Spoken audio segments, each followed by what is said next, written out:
Mən yadıma gəlir, məsələn, 93-cü ildir. Mənə Avstriyaya dəvət eləyiblər. Müasir Azərbaycan musiqisi haqqında mühazirə oxumağa.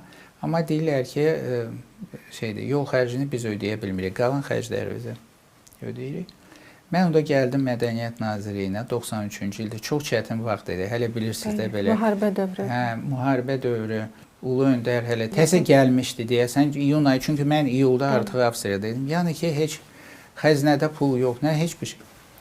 Hə, o vaxtı nazir müavini Fərəh Şikinskaya çox mənim üçün o birisiz örnək oldu ki, sən gərək sonra mən o barədə oxudum, hətta bir müəllif var, onun mühazirələri də var, kitab da var. Deyir, yox eşitməkdən qorxmayan. Yəni hər bir qapını döyün ki, o bəlkə də açıldı. Siz deməyin bu başdan ki, yox, bu açılası qapı deyir.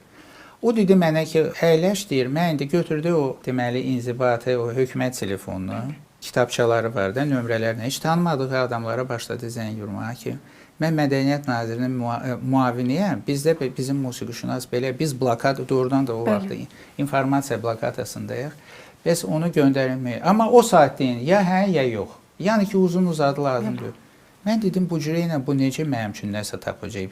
Hardasa indi ürəyimdə fikirləşdim ki, bu indi nəzakət xətrinə bu xanım göstərmək istəyir ki, mən sənin üçün nəsə eləyirəm də, belə bir, amma bunun nəticəsi olmayacaq. Sonra mən 4-cü zəngdə ona yox deyəndə dedim ki, bəlkə mən utanıram ki, mənə görə sizə, deyir ki, yox, otur, indi tapacaq. Doğrudan da 5-ci zəngdə.